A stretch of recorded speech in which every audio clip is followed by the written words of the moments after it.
مجلس کا آغاز ایک بہت ہی مشہور واقعے سے کر رہا ہوں جو لاسٹ نائٹ کا ہمارا ٹاپک تھا، یہ اس سے ریلیٹڈ بھی ہے، اور جو ایک آدھ دن میں نے جو کچھ دیکھا، یہ ایک سوال کا جواب بھی ہے۔ یہ واقعہ لوگ کہتے ہیں کہ مولانا لیڈیز آپ کے اتنا خلاف کیوں ہیں؟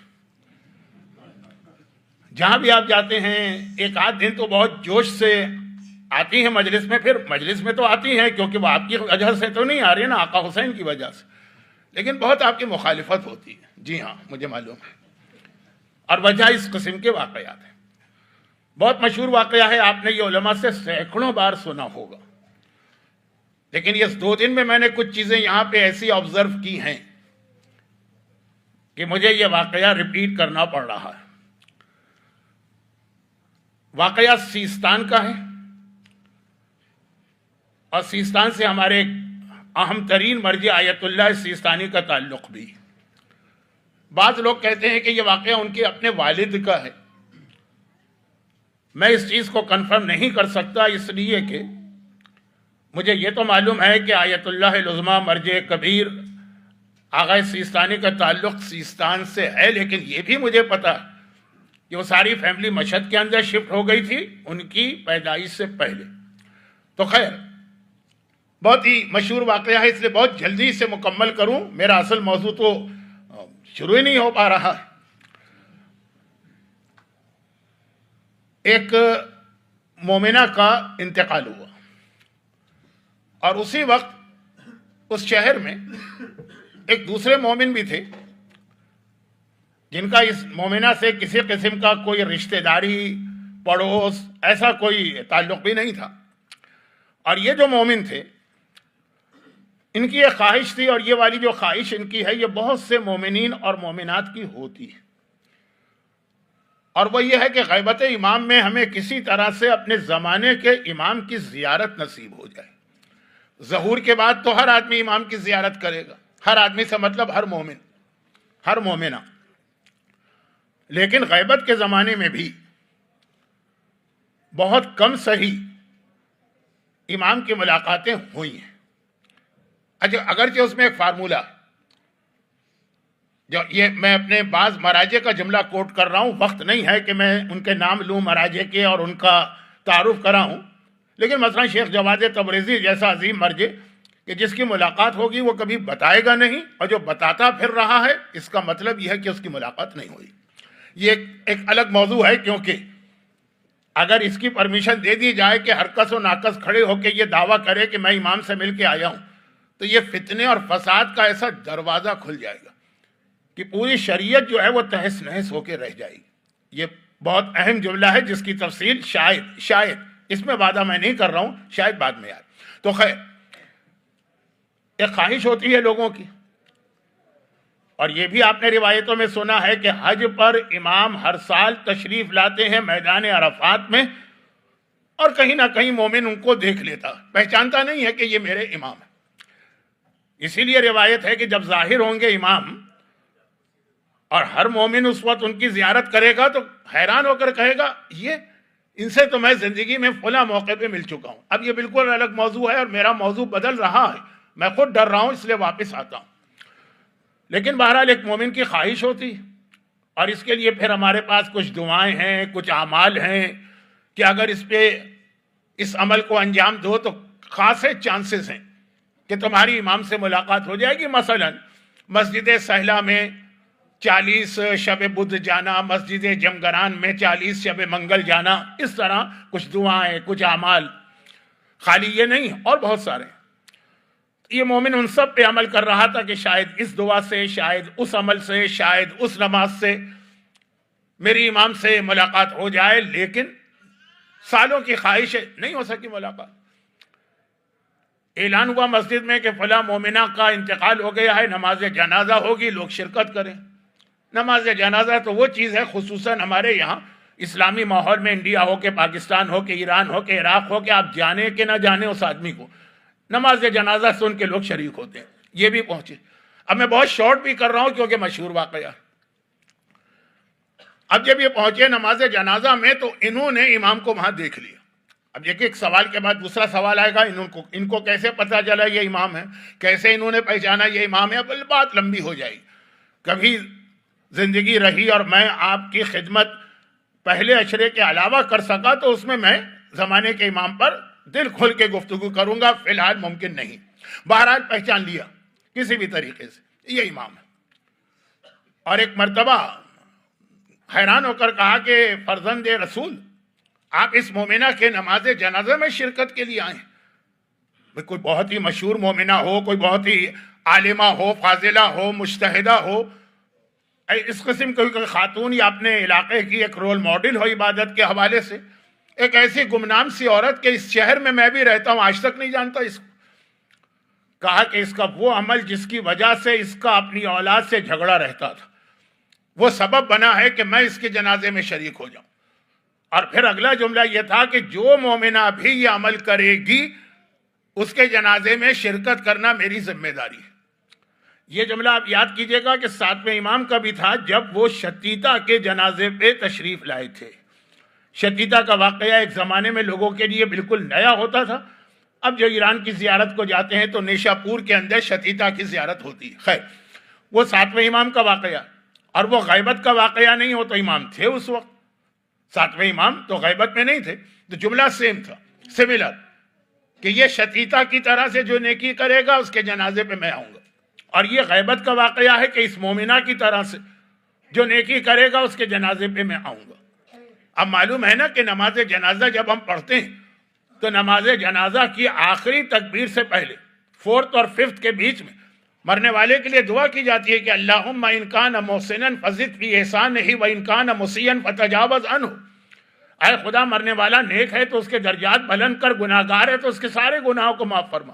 ہم اور آپ کہیں کہ آپ وہ کچھ اور ہے، زمانے کا امام کسی کے جنازے پہ کھڑے ہو کے یہ جملہ کہہ دے تو رتبہ کچھ اور ہی ہوتا.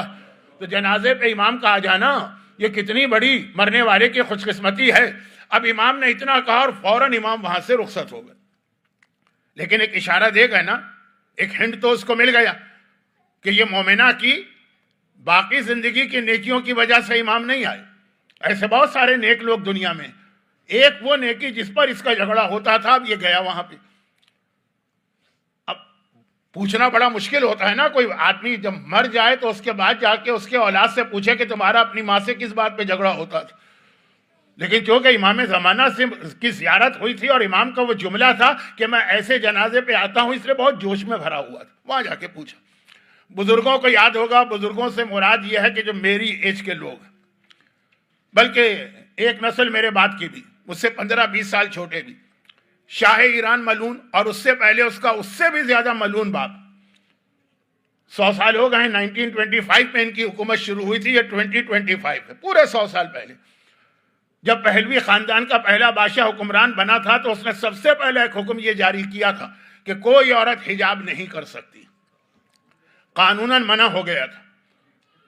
اب پتہ نہیں لوگ کیوں یہ سمجھتے ہیں کہ اگر ہم نے انگریزی لباس پہن لیا یا یہ کہ حجاب چھوڑ دیا تو ہم ترقی کر کے مغربی ممالک کے برابر آ جائیں گے. وہ ترقی کا فارمولہ اس بات کو سمجھتے ہیں کہ ترقی اس چیز کا نام ہے کہ ان کی طرح سے ننگے ہو جاؤ تو تم بھی ترقی یافتہ ہوگے. ترقی اس کا نام نہیں ہے. ترقی علم میں ترقی ہوتی ہے، لباس میں ترقی نہیں. لیکن اس کو شوق تھا نا، تو اس نے کہا کہ حجاب ممنوع ہے. جرم تھا. باقاعدہ اگر کوئی عورت حجاب کرتی تو سارے بازار اس کا خالی حجاب کھینچ کے نہیں اتارا جاتا، بلکہ اس کو مجبور کیا جاتا ہے کہ بازار کے تمام مردوں سے وہ ہاتھ ملا. اور باقی دوسری چیزیں جو بیان کرنے کا وقت بھی نہیں ہے اور اچھا بھی نہیں لگ رہا ممبر پر. اب یہ قانون بن گیا. جب یہ قانون بن گیا تو مجبوری میں اسلام میں کچھ چیزیں جو ہیں، اچھا وہاں سے اشارہ مجھے مل رہا ہے کہ میں آپ سے ریکویسٹ کروں کہ اگر کسی طرح سے آپ حضرات اور آگے آ کے بعض مومنین کو جگہ دے سکیں تو آپ کی مہربانی ہوگی، آپ بھی ثواب میں شریک ہو جائیں گے. درود بھیجے محمد و آل محمد.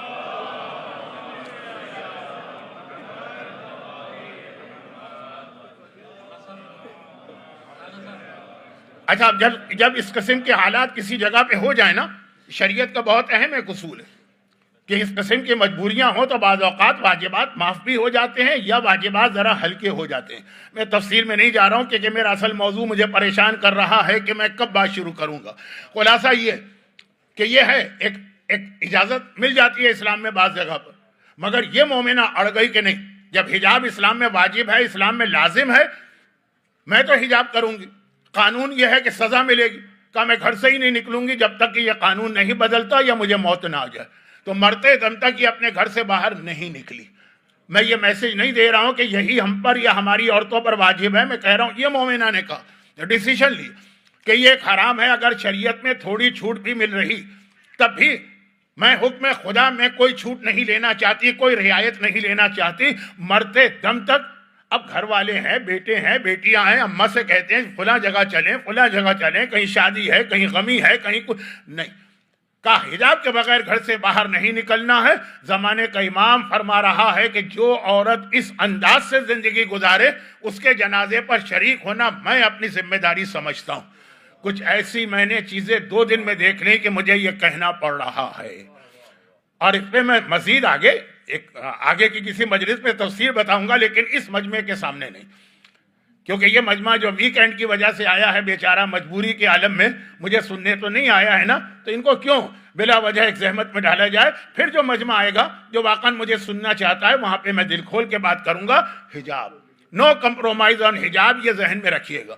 اور خاص طور پر اگر ایام ازا کی مجالس ہوں جس میں ایک طرف ہمارا عقیدہ ہے کہ شہزادی کونین بھی تشریف لا رہی، اور دوسری جانب جس انداز سے خواتین آتی ہیں اور ان کو لے کر ان کے گھر کے مرد آتے ہیں، بس بس بس بس بہت ہو گیا۔ کچھ زیادہ ہی اسٹرانگ ڈوز آپ کو لگا ہوگا، میرے اعتبار سے تو بہت ہی میں نے ہلکی بات کہی۔ یہ سبب ہے کہ خواتین میرے خلاف، اور جو کچھ نہیں بھی ہوتی ہیں خلاف تو یہ واقعات سن کے اور خلاف ہو جاتی ہیں۔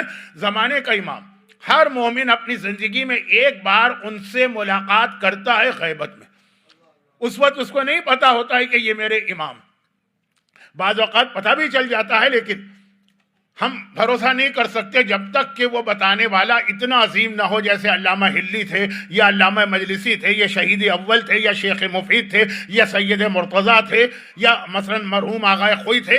اتنا لیول کا عالم ہو تو یقین آتا ہے کہ وہ جھوٹ نہیں بول رہا۔ خیر، یہ زمانے کا امام جب آئے گا تو جو کل میں نے بات کہی تھی نا، اس بات کو دہرا کر اس سے کنیکٹ کروں گا اپنے اصل موضوع کو، اور وہ یہ ہے کہ جب امام آئیں گے، تشریف لائیں گے، میں نے کہا 2 کوفے والوں سے 2 چیزیں ہم کو ذہن میں رکھنا۔ نمبر 1 یہ ہے کہ جن کے پاس امام کی معرفت نہیں تھی وہ ابن زیاد کو امام سمجھ بیٹھے، یعنی جو دعویٰ کر لے گا ہو سکتا ہے اس کے پیچھے چلیں۔ شب جمعہ کی مجلس یاد کیجئے، میں نے ایک حدیث پڑھی تھی نا کہ معصوم نے فرمایا ہلاک المستعجلون، جو میرے بیٹے کے ظہور میں جلدی کرے گا وہ مارا جائے گا، کیونکہ وہ جلد بازی میں یہ دیکھے بغیر کہ صحیح ہے کہ غلط، اتنی اس کو محبت ہے امام سے، اتنا وہ ظہور چاہتا ہے امام کا، اتنا وہ حکومت امام کے لیے تڑپ رہا ہے کہ بعض جھوٹے بھی آئیں گے اور کچھ ایسے معجزات دکھا دیں گے جو اس زمانے کے اعتبار سے معجزات تھے، آج وہ ٹیکنالوجی کا کمال ہے، کوئی بچہ بھی وہ معجزے دکھا سکتا، لیکن یہ یقین کر لیں گے اس کو امام مان لیں گے، جلدی نہیں۔ ہاں، جب کنفرم ہو جائے کہ یہ امام ہے تو 1 منٹ کی تاخیر بھی نہیں، پھر فوراً جانا، لیکن جب تک کنفرم نہ ہو۔ یہ حدیث میں نے پڑھی تھی 2 راتیں پہلے۔ اب جب امام آئیں گے تو معرفت نہ رکھنے کا ہی نتیجہ ہوگا، اور جیسا کہ میں نے کل عرض کیا کہ تیاری نہیں تھی کوفے والوں کی، خالی انتظار تھا، تیاری کس کا نام؟ یہ صرف ایک جملہ کہہ کے اپنے موضوع پہ آ رہا ہوں۔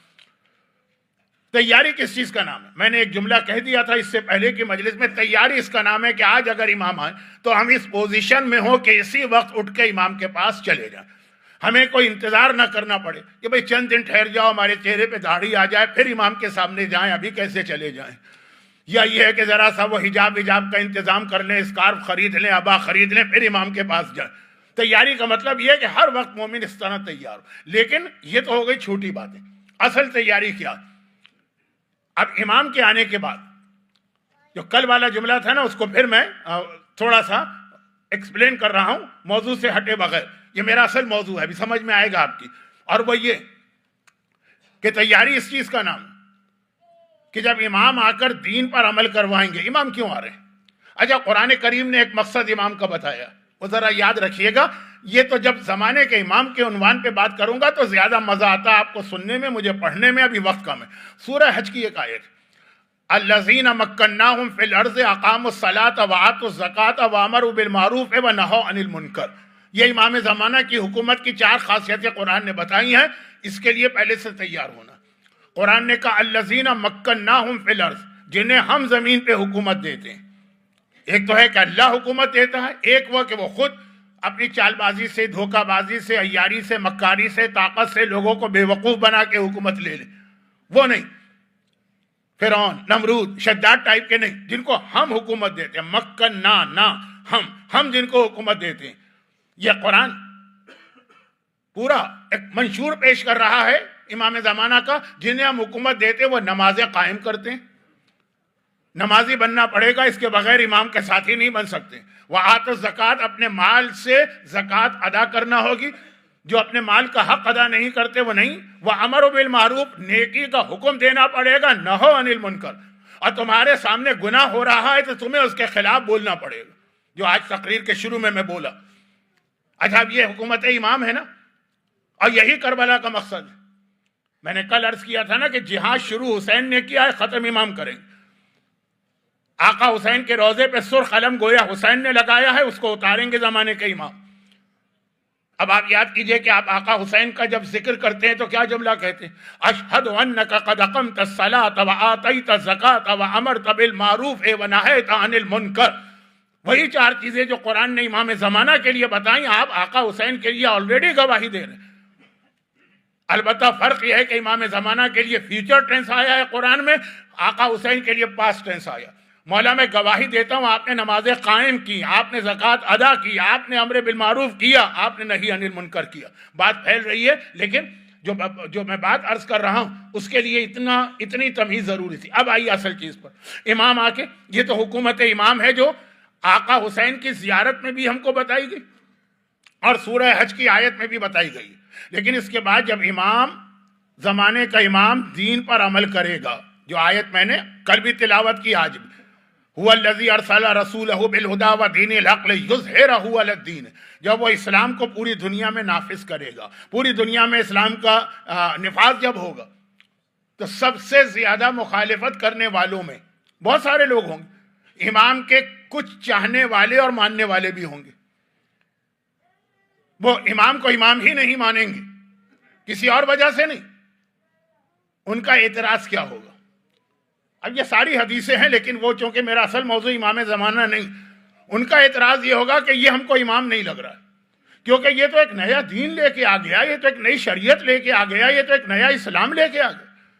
آج تک جو اسلام ہم سنتے آئے ہیں یہ تو اس سے ہٹ کر ہے، آج تک جو دین ہم سنتے آئے ہیں یہ اس سے ہٹ کر ہے۔ اکثر ایسا ہوتا ہے نا، مجلس میں کوئی بات ہوتی ہے، لوگ کہتے ہیں ہم نے تو یہ آج تک سنا ہی نہیں تھا، یعنی گویا جبرائیل ان کے اوپر اسلام لے کے نازل ہوئے تھے مکمل، اس میں یہ نئی بات کہاں سے اس ذاکر نے پڑھ دی؟ جو ہمیں نہیں معلوم وہ اسلام نہیں۔ کتنے لوگ مجھے ملتے ہیں کہ مولانا یہ کیا پڑھ دیا آپ نے، ہم نے تو آج تک نہیں سنا۔ اور بعض لوگ تو اس کے ساتھ ایک جملہ بڑھا دیتے ہیں کہ ہم 70 سال سے مجلسیں سن رہے ہیں، فلاں فلاں فلاں بڑے بڑے عالم خطیب ان سب کو سنا، کسی نے آج تک یہ نہیں کہا۔ یہ اعتراض زمانے کے امام پر ہوگا۔ اب جو لوگ میرے سامنے ہیں میری ایج کے، انہیں یاد ہوگا نا کہ ایک زمانہ وہ بھی تھا کہ جب تقلید کا مسئلہ بتاتے تھے لوگ کہتے تھے یہ کہاں سے آ گئی، ہم نے تو آج تک نہیں سنا کہ تقلید بھی کوئی چیز ہوتی۔ اب الحمدللہ کافی لوگوں میں اویئرنیس آ گئی ہے، معلومات آ گئی ہیں، لیکن مجھے یاد ہے 40 سال 45 سال 50 سال پہلے خمس جیسا مسئلہ بتاتے تھے، لوگ کہتے تھے یہ کہاں سے آ گیا، یہ تو ہم نے آج تک سنا ہی نہیں۔ ارے اور تو اور اس سے اندازہ کریں، محفل مرتضیٰ کراچی کی ایک بہت مشہور امام بارگاہ 28 سفر کی مجلس میں پڑھ رہا تھا، دن کے وقت ہوتی ہے ظہر کے ٹائم پر، اور اس میں نے حج کا ایک مسئلہ بتا دیا تھا کہ خواتین پر بھی حج واجب ہے۔ خالی اس بات پہ اعتراض ہو گیا، ہم نے تو آج تک نہیں سنا تھا کہ عورت پر بھی حج واجب ہے اور عورت کو بھی حج پہ جانا۔ اب الٹا مسئلہ دیکھیں، کچھ زیادہ لوگوں کو معلومات ہو گئی۔ کسی سے میں نے کہا کہ آپ پہ حج واجب ہے، آپ کیوں نہیں جا رہے؟ کہا کہ ابھی اتنے پیسے نہیں ہیں کہ بیوی کو بھی لے جاؤں۔ تو بیوی کو مت لے جائیے، خود جائیے۔ نہیں بھائی، بغیر ان کے حج کیسا؟ کعبے کے بغیر تو حج ہو سکتا ہے لیکن بیوی کے بغیر تو نہیں ہو سکتا۔ الٹا مسئلہ ہو گیا۔ لیکن مجھے اب تک یاد ہے کہ اعتراض ہوا کہ ہم نے تو آج تک نہیں۔ اچھا، پھر اعتراض میں ایک عجیب بات کہا، یہ تو ہم نے آج تک نہیں سنا کہ عورت پر بھی حج واجب ہے، اگر واجب ہوتا تو شہزادی بھی حج کرتی، اور شہزادی نے کیا حج۔ پیغمبر کا آخری حج جو تھا اس میں خود فاطمہ رسول کے ساتھ تھیں، بلکہ خواہش کر کے گئی تھی کہ بابا میری ایک ہی تمنا ہے کہ میں حج کروں، مجھے اپنے ساتھ لے جائیے۔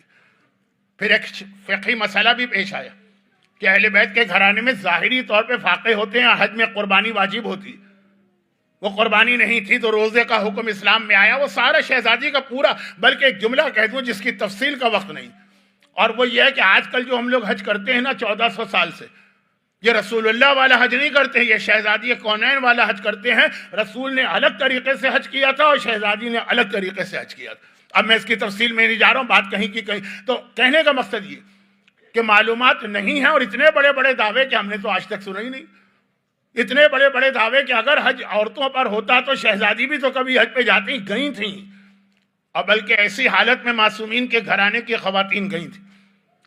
ساتویں امام کی ولادت مکی اور مدینے سے باہر ہوئی ہے۔ صرف 2 معصوم ایسے ہیں، صرف 2 معصوم جن کی ولادت مکی اور مدینے سے باہر ہوئی، باقی جتنے معصومین ان سب کی ولادت یا مکے میں ہے یا مدینے میں، صرف 2۔ ایک زمانے کے امام جن کی ولادت سامرہ میں ہوئی، اور ایک 7ویں امام جن کی ولادت ابوا میں ہوئی۔ ابوا کیا ہے؟ بٹوین مکہ اور مدینہ، وہ شہر جہاں رسول خدا کی والدہ جناب آمنہ کی ڈیتھ ہوئی تھی، اور آج بھی ان کی قبر وہاں، یہ مکے اور مدینے کے بیچ میں، یہاں 7ویں امام کی ولادت ہوئی تھی۔ تو بھئی یہاں کیوں ولادت ہوئی تھی؟ کہا 7ویں امام کی والدہ حج پر گئی تھی اور اس وقت پر پریگننٹ تھی، اور پریگننسی کے آخری دن چل رہے تھے، اس حالت میں انہوں نے حج کیا تھا، اور جب واپس آ رہی تھی 6ویں امام کے ساتھ تو مدینے بھی نہیں پہنچ پائے تھے، راستے کے اندر ہی ڈیلیوری کا وقت ہو گیا، تو 7ویں امام کی ولادت۔ اس حالت میں امام کے گھرانے کی خواتین حج پہ جاتی تھی۔ بات یہ خواتین کی اور حج کی نہیں ہے، بات یہ ہے کہ اتنے بڑے دعوے کہ ہم نے آج تک نہیں سنا، یہ جملہ امام کے خلاف بھی استعمال ہوگا۔ اور اب سن لیجئے اسی سے ملتا جلتا ایک جملہ، جب امام آئیں گے تو پیغمبر کو اسلام لائے ہوئے کتنے سال گزر چکے ہوں گے پتہ نہیں، لیکن 1400 سال تو ہو چکے ہیں ابھی۔ اگر کل ہی امام آ جائیں تب بھی 1400 سال تو گزرے ہیں نا، اور اگر فرض کیجئے کہ امام 100 سال کے بعد آئیں، 200 سال بعد آئیں، 400 سال بعد آئیں، 1400 سال تو ہے نا کنفرم۔ مولا کو جب خلافت ظاہری ملی تو رسول خدا کو کتنا عرصہ گزرا تھا؟ صرف 25 سال، صرف 25 سال۔ 25 سال میں تو ایک نسل بھی تبدیل نہیں ہوتی۔ سوشیالوجی کے ماہرین کہتے ہیں کہ جنریشن کا چینج اوور ہوتا ہے 25 سال کے بعد۔ تو 25 سال صرف گزرے تھے مولا کو، خلافت ملی، مولا نے پہلی نماز پڑھائی، سارے مجمع نے کیا کہا؟ ارے آج تو ہمیں رسول اللہ کی نماز یاد آ گئی، ایسی نماز تو رسول اللہ پڑھاتے تھے۔ یعنی نماز جیسی وہ عبادت جو دن اور رات میں 5 دفعہ تو پڑھی ہی جاتی ہے۔ اور ابھی آپ 40 کی حدیث سنیں گے کہ جی وہ 51 رکعت نماز مومن کی پہچان ہے، تو 5 تو منیمم ہے۔ وہ نماز اتنا بدل گئی تھی صرف 25 سال کے اندر، لیکن چلیں اس کو تو لوگوں نے پھر بھی قبول کر لیا۔ اس کے بعد مولا کا ایک خطبہ ہے روضۃ الکافی میں، ہماری حدیث کی سب سے مشہور کتاب کافی کے 8 والیوم ہیں، لاسٹ والیوم کا نام ہے روضہ، اس میں مولا کا ایک خطبہ، اس کا انگلش ٹرانسلیشن بھی ہو چکا ہے انٹرنیٹ کے اوپر، یہ خطبہ بھی آپ کو الگ سے ملے گا۔ مولا کیا فرما رہے ہیں؟ آپ اکثر یہ جملے سنتے ہیں لیکن ذرا اس کو کلک کیجئے آپس میں۔ مولا کیا فرما رہے ہیں؟ مولا فرما رہے ہیں کہ میں بہت ساری چیزوں میں پورے سسٹم کو چینج کر کے رسول اللہ کے زمانے کا سسٹم لانا چاہتا تھا، مگر 25 سال میں نہ صرف یہ کہ اتنا زیادہ چینج آ گیا سسٹم میں، بلکہ لوگ اتنا بھول گئے رسول کے سسٹم کو کہ مجھ پر اعتراض شروع ہو گیا کہ علی ایک نیا دین لے کے آئیں۔ مولا نے تقریباً میرے خیال میں اب اس وقت پورا یاد نہیں ہے 30 سے زیادہ چیزیں کاؤنٹ کی تھی۔ میں یہ کرنا چاہتا تھا جو رسول کے زمانے میں تھا، نہیں کر پا رہا۔ میں یہ کرنا چاہتا تھا، نہیں کر پا رہا۔ اس میں ایک تو بہت مشہور چیز ہو گئی ہے کہ میں تراویح کو ختم کرنا چاہتا ہوں، نہیں ختم ہو پا رہی ہے۔ لوگ کہتے ہیں کہ یہ کون حکمران آ گیا جس نے پرانے حاکم کی سنت کو چینج کر دی؟ لیکن خالی تراویح نہیں، میں نماز جنازہ میں 5 تکبیریں کرنا چاہتا ہوں، نہیں مانتا ہے مجمع، کہتا ہے وہی 4۔ ایک فرق ہے نا نماز جنازہ میں ہمارا اور غیروں۔ تو مولا 30-35 چیزیں گنوا رہے ہیں کہ میں اس کو چینج کرنا چاہتا ہوں۔ چینج کا مطلب کیا ہے کہ میں اس کو رسول اللہ کے طریقے پہ لے جانا چاہتا ہوں۔ لیکن مجمع، کون مجمع؟ جو ہاتھ پاؤں جوڑ کے علی کو خلیفہ مان رہا ہے کہ علی نے منع کیا تھا، مجھے نہیں چاہیے تمہاری خلافت، خلافت وہ ہے جو اللہ دیتا ہے، پبلک والی نہیں ہے۔ لوگوں نے ہاتھ جوڑے، پیر پہ گر پڑے مولا کے کہ نہیں یا امیر المومنین، یا ابو الحسن، اب ہمیں آپ کے علاوہ کسی کی حکومت قبول نہیں۔ اور مولا نے ایک جملہ کہا تھا کہ تم کہہ تو رہے ہو، برداشت نہیں کر پاؤ، نہیں نہیں یا امیر یا ابو الحسن آپ ہم سے وعدہ لے لیجیے۔ یہ والا مجمع وہ کہنے لگا کہ یہ علی کون سا دین لے کے آ گئے صرف 25 سال میں۔ تو جب امام آئیں گے 1400 سال تو ہو ہی گئے نا، کل صبح آ رہے ہیں امام، 1400 سال ہو گئے، جب نیا دین لے آئیں گے، نہیں وہی اسلام لائیں گے جو رسول اللہ کے زمانے کا۔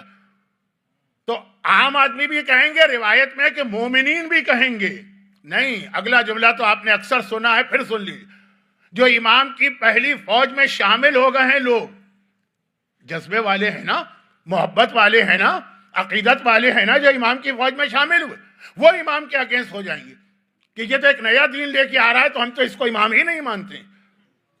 اتنی ہماری اور اصل اسلام سے دوری ہو گئی، یہ اصل بات تھی۔ وہاں 25 سال میں ہو گئی تھی غیروں کی دوری، آج ہماری اتنی دوری ہو گئی ہے کہ ہمارے سامنے بھی صحیح اسلام آئے تو ہم قبول کرنے کو تیار نہیں، ہم کو تو لگتا ہے کہ کوئی نیا دین لے کر آ رہے ہیں۔ آپ حضرات تو سارے کے سارے ان چیزوں کو مانتے ہیں، لیکن میں جرنل ایک بات کر رہا ہوں، کیونکہ میں دنیا کے ایسٹ کے ایک سرے سے لے کے دنیا کے ویسٹ کے دوسرے سرے تک جاتا ہوں مجلس کی وجہ سے، ورنہ میری اپنی حیثیت تو اتنی بھی نہیں ہے کہ نیو یارک سے مثلا شکاگو اپنے خرچے میں جا سکوں۔ تو اب یہ ساری دنیا جب میں دیکھتا ہوں نا، تو مراجع کے خلاف جو اس وقت سب سے زیادہ پروپیگنڈا ہوتا ہے وہ یہ ہوتا کہ امام کچھ اور فرما گئے، یہ لوگ امام سے ہٹ کے فتوے دے رہے ہیں، یہ ایک نیا دین لے کے آ رہے ہیں۔ کبھی کوئی مور کے حلال ہونے کا مسئلہ اٹھاتا ہے، کبھی کوئی کوے کے حلال ہونے کا مسئلہ اٹھاتا ہے، وہ سارا جو پروپیگنڈا ہو رہا ہے، یہی پروپیگنڈا ہے نا کہ ان کا دین الگ ہے، معصومین کا دین الگ تھا۔ اس وقت جو ہمارے تمام مراجع کے خلاف ایک مشترکہ پروپیگنڈا، تو وہ بات وہ نہیں، یہ بات یہ ہے کہ یہ تو ایک اللہ نے ہم کو ایک مثال دی ہے، ایک چھوٹی سی ایگزامپل۔ مولا کی ایگزامپل بہت بڑی، 25 سال میں اسلام اتنا بدل گیا، صرف 25 سال میں، ودن 25 ایئرز، جو اس زمانے میں کچھ بھی نہیں ہے۔ نہج البلاغہ میں آخری زمانے کی ایک نشانی بتائی گئی، بہت ساری نشانیاں، لیکن کہا کہ آخری زمانے کی نشانی یہ ہے کہ زمانہ بہت فاسٹ ہو جائے گا، جو کام تم 1 سال میں کرتے ہو، مولا مجمع سے کہہ رہے، وہ آخری زمانے کے لوگ 1 مہینے میں کر لیں، اور جو کام تم 1 مہینے میں کرتے ہو آخری زمانے کے لوگ وہ کام 1 دن میں کر لیں، اور جو کام تم 1 دن میں کرتے ہو آخری زمانے کے لوگ وہ کام 1 منٹ میں کر لیں گے۔ اب واقعاً دنیا اتنی فاسٹ ہو گئی ہے کہ آپ کی سمجھ میں ساری چیزیں آ رہی ہیں۔ 25 سال پہلے بہت سلو تھی دنیا، اس کے باوجود اتنی تبدیلی ہو گئی کہ لوگوں کو علی کا نظام ایک نئی شریعت لگ رہا۔ تو 1400 سال میں جب امام آئیں گے تو بالکل نیا۔ اب ہم کو دیکھنا کہ جو اسلام رسول لے کر آئیں، جو امام زمانہ جس پہ امپلیمنٹ کریں گے وہ ہے کیا، تو ہماری سمجھ میں آئے گا کہ ہمارے اور امام زمانہ کی سسٹم میں اتنا کلیش کیسے ہوگا کہ ہم کہیں گے کہ یہ نہیں ہے اسلام میں اور امام کہیں گے یہ ہے اسلام میں۔ ایک چھوٹا سا واقعہ سن لیجئے، بات بہت لمبی ہو گئی ہے لیکن یہ بہت اہم واقعہ ہے، اس سے بہت ساری باتیں کل نکلیں گی۔ واقعہ ہے پیغمبر اسلام کے اعلان رسالت کے شروع کے سالوں کا۔ اچھا، اب آپ کے علم میں ہے نا کہ اسلام اعلان رسالت تو مکے میں ہوا، لیکن اسلام کو بہرحال ایک پروٹیکشن ملا جا کے مدینے میں۔ یہ خالی ممبر کے جملے ہیں، ورنہ اسلام تو ہمیشہ سے پروٹیکٹڈ ہے، لیکن مسلمانوں کو کہیے پروٹیکشن ملا مدینے جا کے۔ مدینے میں اسلام کیسے پہنچا؟ ایک بہت انٹرسٹنگ واقعہ بھی ہے، اور اسلام کی ABCD یہاں سے شروع ہوتی ہے۔ سورہ انعام قرآن کریم کا ایک ایسا سورہ ہے جو ہمارے یہاں سب سے زیادہ کم مشہور ہے، اور اس کی آیت ہے 151، 152، 153، 3 آیتیں۔ یہ معجزے والی آیتیں ہیں، یعنی یہ 3 آیتیں ایسی کہ جب کبھی کوئی اس زمانے میں جب رسول اسلام لے کر آئے، آ کے سوال کرتا تھا کہ اے محمد، اے عبداللہ کے بیٹے، اے عبد المطلب کے پوتے، تم جو ایک نیا دین لے کر آئے ہو یہ ہے کیا؟ اسلام کا خلاصہ، سمری، شارٹ اسلام کیا ہے؟ کیا اسلام؟ پیغمبر صرف ان 3 آیتوں کی تلاوت کرتے تھے۔ فَقُلْ تَعَالَوْا أَتْلُو عَلَيْكُمْ، آیت شروع یہاں سے ہو رہی ہے، آؤ میرے پاس، میں تمہارے سامنے تلاوت کروں کہ اسلام کیا. اسلام کی پہلی تصویر، سب سے پہلی واقعہ یہ ہے کہ مکہ، پیغمبر مکے میں ہیں، اسی کو اپنی بیس بنائی ہے اور وہاں سے اسلام پھیلا رہے ہیں، اور بہت زیادہ ٹارچر کا زمانہ ہے. مسلمانوں پہ مختلف مظالم ہو رہے ہیں جو آپ سنتے رہتے ہیں، مجھے بیان کرنے کی ضرورت نہیں اور وقت بھی نہیں. اور جس وقت کی یہ بات ہے، اس وقت تو مسلمانوں کو شہر سے نکال کے باہر پھینک دیا گیا تھا. وہ شیب ابی طالب میں 3 سال چلے گئے. سال میں 2 موقعوں پر ان کو باہر آنے کی اجازت تھی، ایک حج کا موقع اور ایک عمرے کا موقع، رجب کا عمرہ حضرت ابراہیم نے شروع کیا تھا کہ سب سے افضل عمرہ یہ. اور عرب کے لوگ اپنی جاہلیت اور 360 بتوں کی پرستش کے درمیان رجب کے عمرے کی اہمیت کو جانتے تھے. یہ 2 مہینوں میں، یہ 2 موقعوں پر اجازت ہے. یہ احترام کے مہینے جن کو وہ مشرکین بھی مانتے تھے. بس یہ 2 موقع، باقی 3 سال اس وقت کا واقعہ. اب مدینہ ایک اور شہر ہے، بلکہ اگر صحیح معنوں میں کہا جائے تو مدینہ نام کا کوئی شہر تھا بھی نہیں. یثرب ایک شہر تھا جو بعد میں مدینہ کہلایا. وہاں 2 قبیلے رہتے ہیں. بہت اہم یہ واقعہ اس کے اندر یہ بھی ہم کو پتہ چل رہا ہے کہ امام زمانہ کے انتظار کرنے والے ان کے دشمن کیسے بنیں گے، لیکن وہ آج نہیں آئے گی بات. اور یہ بھی پتہ چل رہا ہے کہ اصل اسلام کیا، جو امام زمانہ کے آنے کے بعد لوگوں کو لگے گا ایک نیا دین لے کر آئے، جو ہم نے آج تک نہیں سنا. اب مدینہ ایک اور شہر ہے بالکل دور، الگ. ہاں، مکے اور مدینے کے درمیان تعلقات اس لیے ہیں کہ وہ جو بزنس روٹ تھا یمن سے شام تک، دنیا کو زمانے میں سب سے زیادہ اہم راستہ تھا یہ. آپ لوگ شاید راؤٹ کہتے ہیں وہ راستہ. یمن میں پورٹ ہے، وہاں سے سامان جاتا ہے سیریا، سیریا سے پھر یورپ. تو راستے میں مکہ آتا ہے، مکے سے مدینہ، مدینے سے شام. یہ راستہ رحلت الشتاء والصیف لإلاف قریش إلافهم رحلت الشتاء والصیف، قرآن نے کہا کہ یہ راستہ وہ. تو مکے اور مدینہ دونوں وہ جگہ جو بزنس کے لیے بہت بڑی بڑی مارکیٹ تھی اس زمانے میں، تو آپس کے تعلقات بھی تھے. مدینے میں 2 ٹرائب رہتے ہیں کافروں کے، اور 3 ٹرائب رہتے ہیں یہودیوں کے. اس سے ہمارا کوئی آج کا تعلق نہیں ہے. اوس اور خزرج 2 ٹرائب تھے. ان دونوں میں لڑائی ہوتی رہتی تھی. کب سے لڑائی ہو رہی تھی؟ 300 سال سے. ہر چند دنوں کے بعد لڑائی ہوتی ہے، کبھی ایک قبیلہ جیتتا ہے، کبھی دوسرا جیتتا ہے. آج ہم ہار گئے، کوئی بات نہیں ہے، 2 سال بعد پھر جنگ کریں گے، پھر ہم جیت جائیں گے. پھر ہم جیت گئے تو دوسرا قبیلہ 6 مہینے بعد پھر لڑائی کرے گا، وہ جیت جائے گا. بس یہ چلتا. اب ان لوگوں کے مکے والوں سے تعلقات ہیں. تو مکے میں بھی بہت سارے قبیلے ہیں نا، تو ان قبیلوں کا مکے کے ایک قبیلے سے ایک پیکٹ ہے، دوستی، کہ جب ہم پہ کوئی پرابلم آئے گا تو تم ہماری مدد کرو گے. ذرا سی تفصیل آ گئی ہے، لیکن اس کے بغیر واقعہ سمجھ میں نہیں آتا. اوس اور خزرج. اب پیغمبر کے اعلان رسالت کو 7 سال گزرے. پورا بنی ہاشم کا خاندان شیب ابی طالب میں بھیج دیا گیا. مسلمانوں پہ اتنا ٹارچر ہو رہا ہے کہ پیغمبر نے بہت سارے مسلمانوں کو ایتھوپیا بھجوا دیا، حبشہ، وہاں چلے جاؤ. غیر مسلم ہے لیکن ہے تو کرسچن نا. ہم اور وہ توحید اور رسالت کے عقیدے میں تو مشترک ہے نا، چلے جاؤ. پیغمبر مکے میں. اب یہاں جنگ ہوئی، ان کو کچھ نہیں پتا مدینے والوں کو کہ مکے میں کیا ہو رہا. اس دفعہ کی جنگ میں خزرج ہار گئے، اوس جیت گئے. خزرج کون ہے؟ جس کے سردار کا نام ہے عبداللہ ابن ابی، ٹاپ کا منافق. اسی کی بہو جمیلہ، جس کا واقعہ میں اکثر پڑھتا ہوں اور اپنے خواتین سے کہتا ہوں کہ جمیلہ کے واقعے کو سنیے. عبداللہ ابن ابی کی بہو جو ہے، بہت مشہور واقعہ. اتنا مشہور تو نہیں ہے لیکن میں نے بہت مشہور کر دیا. خیر، خزرج کی جنگ، خزرج کو شکست ہو گئی. سردار قبیلہ عبداللہ ابن ابی نے، جو بعد میں کیا کہلایا؟ رئیس المنافقین، تمام منافقوں کا سردار. اب یہ سورہ منافقون اس کے بارے میں آیا. اور سورہ منافقون کون سا سورہ ہے؟ جو عاشورے کے دن نماز عاشورہ میں پڑھا جاتا ہے. یہ ساری چیزوں کا ربط تو ہے، لیکن پتہ نہیں کیوں وقت میرے ہاتھ سے نکل جاتا ہے. بقول لوگوں کے مولانا اگر آپ فضول باتیں نہ کریں نا تو ایک مجلس میں 3 مجلسیں آ سکتی ہے. لیکن خیر، تو اب خلاصہ یہ کہ عبداللہ ابن ابی سردار ہے، اس نے ڈیلیگیشن بھیجا مکے میں. اور یہ ایک نارمل چیز، جو قبیلہ ہار جاتا ہے وہ اپنا ڈیلیگیشن بھیجتا ہے، مکے میں جاؤ اوس قبیلے کا تعلق مکے کے فلاں فلاں قبیلے سے، ان سے مدد مانگتے ہیں. خزرج کا تعلق ان قبیلوں سے. اور جب اس قسم کے ڈیلیگیشن جو جاتے ہیں اس میں بہت ہی عقل مند قسم کے لوگ رکھے جاتے ہیں، تلوار چلانے والے نہیں، ٹیبل ٹاکنگ کے ماہر. جیسے آپ کے علاقے میں، آپ تو یہاں شاید آئے بھی نہیں ہوں گے، نہیں کچھ لوگ تو آ گئے تھے، ہنری کیسنجر بہت مشہور تھا مثلا اس بات کے لیے. تو اس زمانے میں خزرج قبیلے کا جو بھی ہنری کیسنجر ہو، اسعد اور زکوان، یہ دو آدمی تھے جو بہت ہی عقل مند تھے، ان کو بھیجا گیا. اور یہ ایک نارمل پریکٹس چلی آ رہی ہے 300 سال سے. آدمی بدلتے رہتے ہیں، لیکن اس وقت یہ دو تھے، یہ مکے گئے. اب یہ مکے کیوں گئے؟ تاکہ جو ان کا معاہدہ جس قبیلے سے ہے، دوستی کا پیکٹ ہے، اس سے جا کے مدد مانگ. اور ہمیشہ یہ ہوتا ہے وہ مدد کر دیتے ہیں. اب یہ پہنچے وہاں، اس سے کچھ فقہی مسئلے بھی پیدا ہو رہے ہیں.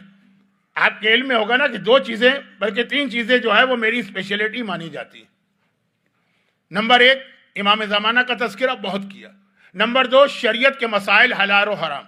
اور نمبر 3، جو ایک تقریر میں تو آئے گا، قبر، برزخ، فشار قبر، عذاب قبر، سانپ، بچھو، کوڑے اور وہ ساری چیز آئیں گی، ایک تقریر میں آئے گی، ضرور آئے گا. تو اب یہ ہے کہ بات یہ ہو رہی ہے کہ مسائل حلال و حرام، وہ بھی ایک میرا موضوع ہے. اب اس واقعے میں ابھی آ رہا ہے، اگرچہ ابھی شریعت کے احکامات نہیں آئے تھے، لیکن حج وہ واحد عبادت ہے جو مکے والوں نے بت پرستی کے باوجود برقرار رکھی تھی. بھائی مکے کا سسٹم تو حضرت ابراہیم نے بنایا تھا نا، نبی نے. تو ساری عبادتیں تھیں، نماز تھا، روزہ تھا، سب کچھ تھا. جب بت پرستی شروع ہوئی تو سب چیزیں نکل گئی سوائے حج اور عمرے کی. یہ انہوں نے باقی رکھا، اور کافی حد تک ویسا ہی رکھا جیسا آج ہے، صرف کچھ تبدیلیاں، بہت مائنر قسم کی چینجز. تو واپس آئیے کہ یہ لوگ زکوان اور اسعد زیادہ اہم ہیں. یہ ڈیلیگیشن لے کے مکے آئے. مکے میں ان کا جو دوست قبیلہ تھا اس کے سردار کا نام تھا عتبہ. یہ نام مشہور ہے نا، عتبہ، شیبہ، ولید، یہ سارے نام، ابو جہل، ابو لہب، عتبہ، وہ سردار تھا. یہ اس کے گھر جا کے اترے، مہمان ہیں اس کے، ہمیشہ آتے ہیں. وہ ان کے گھر اترتا ہے جب کبھی مدینے آئے، یہ اس کے گھر. اس نے کہا بھائی کیسے آنا ہوا، خیریت تو ہے؟ کہا کہاں ہے خیریت، اس دفعہ کی جنگ میں ہم ہار گئے ہیں. کسی بھی اچھی تفسیر قرآن میں جا کے سورہ انعام کی آیت 151 میں یہ پڑھ لیجئے گا پورا واقعہ. میں تو شارٹ کر رہا ہوں، بہت شارٹ کر رہا ہوں. کہا کہاں ہے خیریت، وہی جو ہمیشہ پرابلم ہوتا ہے. اس دفعہ کی جنگ میں ہم لوگ ہار گئے. تو ہمارے سردار عبداللہ ابن ابی نے، اس وقت تک تو اس کا احترام تھا نا، بعد میں جب اسلام مدینے پہنچا اور اس نے پیغمبر کی مخالفت کی، اور جو سورہ منافقون میں واقعہ ہے کہ پیغمبر کے لیے لفظ ذلیل استعمال کیا، تو پھر وہ قیامت تک کے لیے لعنت کا حقدار بنا. تو ہمارے سردار نے بھجوایا اور ہم آئے، وہی نارمل چیز، تم سے مدد لینے کے لیے آئے، ہماری مدد کرو. اور معلوم تھا کہ کہے گا کوئی بات نہیں ہے، تو ہوتا ہی رہتا ہے، کوئی پہلی دفعہ تو نہیں آ رہے. لیکن آج اس نے کہا کہ سوری، اب میں اس دفعہ تو تمہاری کوئی مدد نہیں کر سکتا. کیوں بھائی؟ ہمارا تمہارا ایک ایگریمنٹ ہے اور اس پہ عمل ہو رہا تھا اتنے سالوں سے. کہا مسئلہ یہ ہے کہ تم اپنا پرابلم لے کر آئے، یہاں مکے میں ہمارے لیے ایک بڑا پرابلم کھڑا ہو گیا. ہم مکے والے اپنے پرابلم سے پریشان ہیں، ہمارے سارے فنڈز اور جتنی چیزیں ہیں وہ سب ڈائیورٹ اس طرف ہو گئیں. جب خود ایک شخص حالت جنگ میں آ جائے تو دوسروں کی مدد کیسے کرے گا؟ کہا تمہارا کیا پرابلم ہوا؟ کہا ہمارا پرابلم یہ ہے کہ ہم میں سے ایک نوجوان ایک نیا دین لے کے آ گیا. اور یہ بہت اہم جملہ یاد رکھیے گا، کیونکہ شاید کچھ چیزوں کا میں نے آپ سے وعدہ کیا ہے کہ اگلی مجلسوں میں آئیں گی تو انشاءاللہ آئیں گے، کچھ میں شاید کہتا ہوں. کہا کہ وہ ایک نیا دین لے کر آ گیا، اور اس دین کا سب سے بڑا نقصان یہ ہے کہ اس نے ہماری یونٹی کو ختم کر دیا. عجیب یہ نوجوان ہے جس نے ہم کو ڈس یونٹی پیدا کر دی، ہمارے درمیان ختم کر دی ہماری یونٹی. اور کہتا ہے کہ میں اللہ کا نمائندہ ہوں، اور اللہ کو تو کفار مکہ بھی مانتے تھے، 360 خدا تھے، ان کے اوپر کا خدا وہ اللہ کہتے تھے. خیر، تو کہا کہ وہ کہتا ہے میں اللہ کا نمائندہ ہوں اور میں اسلام ایک نیا دین لایا ہوں، اور ہمارے نوجوانوں کو گمراہ کیا، ہماری یونٹی ختم کر دی، خاندانوں میں جھگڑے ڈلوا دیے. اس کو روکنے کی ہم 7 سال سے کوشش کر رہے ہیں، بجائے روکنے کے وہ تو بڑھتے ہی چلا جا رہا. تو سوری، اب ہم خود پہلے اپنے پرابلم کو سالو کریں نا، پھر تمہاری مدد کریں. اسود نے کہا ٹھیک ہے، بات تمہاری صحیح ہے، جینین بات ہے، میں مانتا ہوں. بہرحال یہ جو بھیجا گیا ڈیلیگیشن کا چیف بنا کر، عقل مند لوگ ہوتے ہیں، انٹلیکچوئل ہوتے ہیں، پڑھے لکھے ہوتے ہیں، ان چیزوں کو سمجھتے ہیں، ڈپلومیسی کے ماہر ہوتے ہیں، کہا ٹھیک تو خیر کوئی بات نہیں ہے، تو بس اب میں یہ آخری کام کروں اور واپس مدینے جاؤں۔ کہا کہ آخری کام کیا؟ کہا کہ بھائی وہ عمرہ کمپلیٹ کروں نا۔ دیکھیں مکے میں بغیر عمرہ کے یا احرام کے داخل ہونا حرام ہے۔ مکہ دنیا کا وہ شہر ہے کہ آپ کا کوئی ارادہ عمرے کا نہیں، آپ کا کوئی رشتہ دار بیمار ہو گیا مکے میں، آپ اس کو دیکھنے جا رہے ہیں، نہیں جا سکتے، حرام۔ مکہ شہر میں جب جائیں گے آپ عمرے کا احرام پہنیں گے پھر جائیں گے، آپ کا کوئی بھی کام وہاں پہ ہو۔ ہاں وہ لوگوں کو چھوڑیے جو مکے میں رہتے ہیں، روز آتے جاتے ہیں، لیکن ویسے اور یہ سسٹم میں نے کہا نا کہ حضرت ابراہیم کے زمانے سے کفار مکہ نے بھی برقرار رکھا۔ تو جب یہ مکے میں انٹر ہو رہا تھا، اسود بت پرست ہیں، کافر ہیں، مشرک ہیں، لیکن احرام پہن کے یہ آیا۔ جنہوں نے حج کیا عمرہ کیا ہے وہ میری بات سمجھ رہے ہیں، جنہوں نے نہیں کیا اللہ ہر ایک کو حج اور عمرے کی توفیق بھی عطا کرے۔ وہ شاید اتنا نہ سمجھ پائے، لیکن بس یہ یاد رکھی کہ احرام پہنے بغیر نہیں آ سکتے، اور احرام یعنی عمرہ وہ عبادت ہے، شروع کرنا آپ کے اختیار میں، ختم کرنا آپ کے اختیار میں نہیں۔ ایک فارمولہ ہے ہر سنت عبادت کا، سنت آپ شروع کر دیجئے، آپ کا موڈ چینج ہو جائے، موڈ دل نہ، شاید آپ لوگ موڈ کہتے ہوں گے، مجھے نہیں پتا کہ میں تو اسی میں ہر جگہ مارا جاتا ہوں کہ انگلینڈ والے کہتے ہیں یہ پروناؤنسیشن ہے تو امریکہ والے کہتے ہیں تو وہ پروناؤنسیشن ہے تو پاکستان والے کہتے ہیں یہ پروناؤنسیشن ہے، چھوڑیے سب۔ خلاصہ یہ ہے کہ ارادہ بدل گیا، سنت عبادت آپ بیچ میں توڑ کے جا سکتے ہیں۔ سنت روزہ رکھا آپ نے، اب دل نہیں چاہ رہا، کوئی مجبوری نہیں ہے، نہ بھوک ہے نہ پیاس ہے نہ گرمی ہے، مجبوری ہے، آپ نے کہ چھوڑو بھائی جب چاہیں توڑ دیں۔ سنت نماز آپ نے شروع کی، ایک رکعت پڑھی آپ نے کہا بھائی اب دل نہیں چاہ رہا، کوئی مجبوری نہیں، توڑ دو۔ سنت چیریٹی کر رہے ہیں، دیتے دیتے جب چاہیں روک لیں ہاتھ۔ مگر عمرہ وہ واحد عبادت ہے سنت، ایک بار شروع کر دیا اب اسے مکمل کرنا واجب ہے، بیچ میں نہیں توڑ سکتے۔ جو احرام پہنا ہے آپ نے اس کے اتارنے کا ایک خاص طریقہ کہ کعبے کا طواف کرنا ہوگا، اس کے بغیر نہیں۔ تو یہ ایک عجیب فارمولہ ہے عمرے کا کہ سنت عبادتوں سے ہٹ کر اس کا ایک الگ مسئلہ۔ بات ذرا لمبی ہو گئی، میں جلدی جلدی منزل پہ آ جاؤں۔ تو اب یہ بھی آیا تھا تو احرام پہن کے آئے تھے عمرے کی نیت سے، کہا بھائی آخری کام کر لوں وہ جاؤں۔ وہ اتبا گھبرا گیا، اچھل پڑا، کہا یہ کیا غضب کر رہے ہو، کیا خانہ کعبہ کی طرف جاؤ گے؟ کہا کہ ہاں بھائی طواف تو وہیں کا ہوگا، طواف تو خانہ کعبہ کا ہوتا ہے نا، تو اس لیے وہاں جانا ہے، اور بغیر طواف کی جو احرام پہنا یہ اتار نہیں سکتا، اور احرام نہیں اترے گا تو 25 چیزیں جو حرام ہو گئی وہ مرتے دم تک حرام رہیں گی۔ یہ سارے مسائل آج کے جو ہیں نا وہ اس وقت بھی باقی تھے۔ اتبا نے کہا یہ تو بہت بڑا پرابلم ہو گیا۔ بھائی کیا پرابلم ہوا؟ کہا پرابلم یہ ہوا ہے کہ وہ نوجوان جو سب کو گمراہ کر رہا ہے وہ تو بیٹھتا ہی کعبے کے صحن میں ہے، اور وہ جادوگر ہے، جو اس کی بات سن لینا تو ایک دم چینج ہو جاتا ہے۔ اگر تم وہاں گئے، تم نے اس کے جملے سن لیے تو تم بھی بدل جاؤ گے، گمراہ ہو جاؤ گے۔ اب کیا کیا جائے؟ احرام پہنا ہے تو کعبے کا طواف ضروری، صحن کعبہ میں خود پیغمبر بیٹھتے ہیں، رجب کا مہینہ تھا، کیونکہ اس میں ہے کہ اتبا نے کہا کہ آج کل تو ہم نے اس پورے خاندان کو باہر نکال دیا، مگر رجب میں تو ہم نہیں روک سکتے، وہ احترام کا مہینہ ہے، وہ آ جاتے ہیں۔ اور ہجر اسماعیل میں بیٹھے، ہجر اسماعیل جو ایک یو شیپ کی دیوار ہے نا، اس کی بھی اپنی بہت انٹرسٹنگ تاریخ ہے، لیکن یہ موضوع نہیں۔ وہ وہاں بیٹھتا، یعنی اس کے پاس سے گزرے بغیر کوئی کعبے کا طواف کر ہی نہیں سکتا۔ اب آ گیا ٹیکنیکل پرابلم، احرام پہن کے آیا ہے، جب تک کہ طواف نہیں کرے گا وہ احرام اترے گا نہیں، اور احرام نہیں اترنے کا مطلب ہے کہ وہ 25 چیزیں حرام ہیں، نہ سلے ہوئے کپڑے پہن سکتے ہیں، نہ آئینہ دیکھ سکتے ہیں، نہ خوشبو لگا سکتے ہیں، نہ تیل ڈال سکتے ہیں، نہ کنگھی کر سکتے ہیں، نہ سینت کر سکتے ہیں، اور پتہ نہیں کتنی چیزیں۔ اور اس کے لیے وہاں جانا ہے، وہاں وہ جادوگر بیٹھا، یہ اس کا جملہ دوہرا رہا ہوں، نقل کفر کفر نباشر کا غضب ہو جائے گا۔ کہا تو اب کیا کرے؟ اگر طواف نہیں کروں گا تو یہ احرام زندگی بھر چمٹا رہے گا، حرام چیزیں حرام، اور طواف کرنا ہے تو وہاں جانا پڑے گا۔ اتبا نے کہا بات تو صحیح۔ دیکھیں اتنا تو اس کافر کو بھی خیال تھا کہ جو طریقہ ہے عمل کا ویسا ہی کرنا۔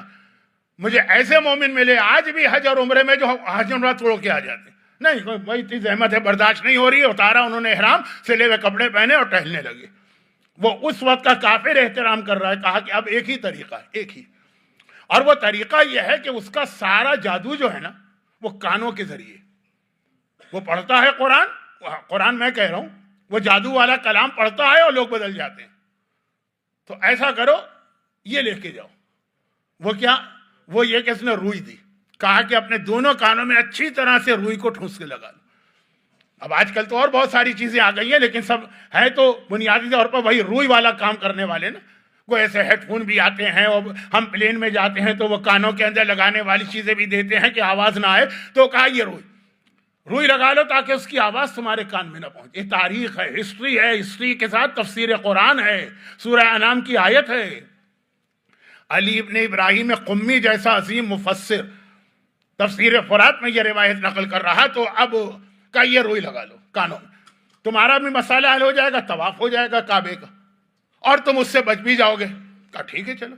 وہ روئی لگا کے وہ خانہ کعبہ میں پہنچا اور اس نے کعبے کا طواف شروع کیا. اب وہ جو یو شیپ کی دیوار ہے نا, جو گئے ہیں وہ سب سمجھ رہے ہیں, وہ جو ایک گولڈن ڈرینیج پائپ لگا ہے کعبے کے چھت پر, یہ اس کے نیچے کی جگہ. اب گزرے تو پیغمبر تشریف فرما ہے, بنی ہاشم کے نوجوان ہیں ساتھ میں, رجب کا مہینہ ہے, ان کو شیب ابی طالب سے 1 مہینے کے لیے باہر آنے کی اجازت. اور کہہ رہے انتہائی غصے کے ساتھ, اسد کا جملہ, انتہائی نفرت کے ساتھ میں چہرے پہ نگاہ ڈالتا ہوا آگے بڑھا کہ اس کی وجہ سے ہمارا پرابلم, یہ آیا تو تھا نا مدد لینے, نہیں مل رہی ہے مدد, اس کی وجہ سے چکر لگا لیا. دوسرا چکر لگایا. اب پہلے چکر میں تو سارا غصہ اس کا نکل گیا, دوسرا اس نے چکر لگایا. اور ایک مرتبہ سوچا کہ کون شخص ہے کہ جس نے اس طرح سے مکے والوں کو میں یونٹی ختم کر دی, قبیلے کو قبیلے سے لڑا دیا, باپ کو بیٹے سے لڑا دیا, شوہر کو بیوی سے لڑا دیا. تیسرا چکر لگایا. اب ذرا جوش اور ٹھنڈا ہوا, وہ جو دشمنی کا جوش. ایک مرتبہ اس نے دل میں سوچا میں اپنی قوم کا سب سے عقل مند آدمی, تبھی تو مجھے بھیجا گیا ہے نا یہاں پہ. کیا میں اتنا بے وقوف یا سمپل یا سادہ ہوں کہ ایک آدمی کے کہنے سے میں چینج ہو جاؤں گا؟ نہیں, یہ نہیں ہو سکتا. اب اس نے چوتھا چکر لگایا. پیغمبر کے چہرے کو دیکھ رہا ہے, لیکن اب چوتھی مرتبہ دیکھ رہا ہے پیغمبر کا چہرہ تو خود رسالت کی سب سے بڑی دلیل, وہ چاند سے زیادہ چمکتا ہوا چہرہ ہے. پیغمبر کا چہرہ ہی ایسا کہ اگر دشمنی کی نیت نہ ہو, آدمی یوں نیوٹرل ہو کے دیکھے, مومن بن کے بھی نہیں, پیغمبر کا چہرہ گواہی دیتا ہے کہ سچا رسول ہے.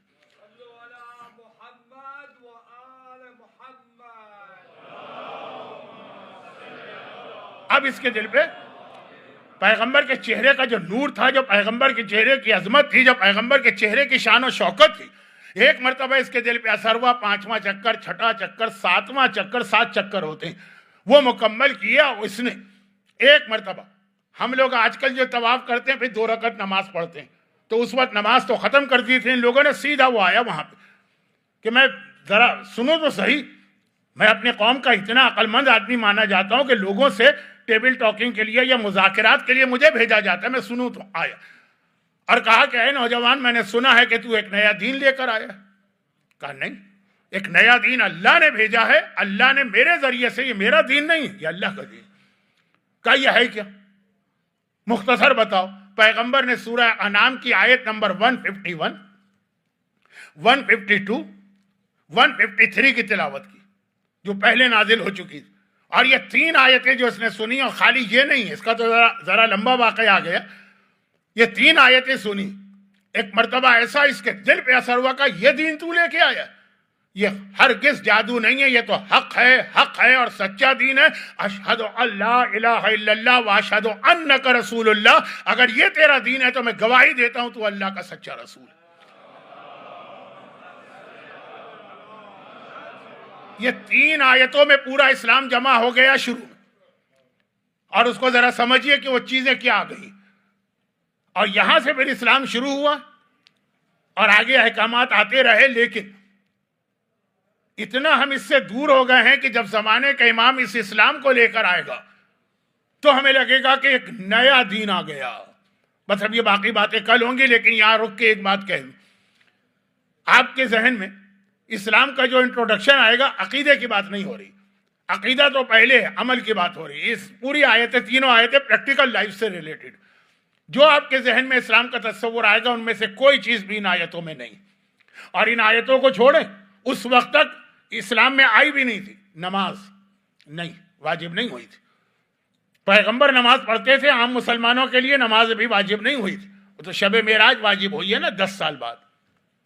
یہ آیتیں 7 سال کا تو واقعہ میں نے پڑھا ہے، اس سے بھی پہلے نازل ہوئی. حج، زکوٰۃ، جہاد، دوسری طرف آئیے شراب حرام ہونا، یہ بڑی بڑی جو چیزیں، سود حرام ہونا، کچھ نہیں آیا. سب سے پہلا اسلام کا یہ انٹروڈکشن. اور یہاں سے اسلام کو سمجھیے تو پھر آپ کی سمجھ میں وہ اعتراض آئے گا کہ جب زمانے کا امام آئے گا تو یہ نیا دین کہاں سے آ گیا. لیکن ایک بات کہنا پڑے گی، پیغمبر کا ایک جملہ ہے نا، شیعہ اور سنی دونوں اس حدیث کو مانتے ہیں. پھر اہل سنت حدیث مان لیتے ہیں، پھر چونک جاتے ہیں، کہتے ہیں نہیں یہ حدیث کو اگر یوں مان لیا تو پھر تو یہ خرابی ہوگی، تو وہ مانو. اب یوں اور وہ کی تشریح میں نہیں کر رہا ہوں، لیکن کہہ رہا ہوں کہ حدیث کا انکار، اس حدیث کا انکار وہ بھی نہیں کرتے. یہ بتاؤ سب سے زیادہ، پیغمبر سوال کر رہے ہیں، سب سے زیادہ حیرت والا اسلام کس کا، یا سب سے زیادہ فضیلت والا اسلام کس کا؟ کہا کہ یا رسول اللہ انبیاء کا. کہ نہیں، انبیاء کا اسلام کیوں فضیلت والا، وہ تو ڈائریکٹ اللہ کے کانٹیکٹ میں ہیں. تو کہا یا رسول اللہ ہمارا. کہا نہیں تمہارا کیوں، تم تو مجھے دیکھ رہے ہو، میری باتیں سن رہے ہو براہ راست، تمہارا اسلام کون سا اتنا ہے؟ اسلام کی فضیلت ہے مگر سب سے افضل، سپرلیٹو ڈگری. تو یا رسول اللہ پھر کن کا اسلام سب سے افضل؟ کہا سب سے افضل اسلام ہے جو آخری زمانے کے مومن آئیں گے، جنہوں نے مجھے نہیں دیکھا، میری اولاد کو نہیں دیکھا، وہی آتے ہوئے نہیں دیکھا، وہ صرف پیپر کے اوپر لکھا ہوا قرآن انہوں نے پڑھا ہے، لیکن اتنا یقین ان کو مجھ پر اور میرے اہل بیت پر ہے کہ بغیر دیکھے ہوئے میری ہر چیز کو مانتے چلے جا رہے ہیں. ان کا اسلام سب سے افضل ہے. اچھا اب جب یہ حدیث مان لیتے ہیں غیر، تو کہتے ہیں ارے اس کا تو مطلب یہ ہوا کہ صحابہ سے افضل کوئی اور ہو گیا.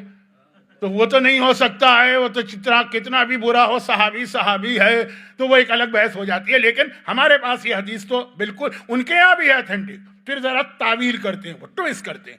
ہمارے یہاں ڈائریکٹ کہ ہمارے اور آپ کے اسلام کو پیغمبر نے کہا سب سے افضل اسلام.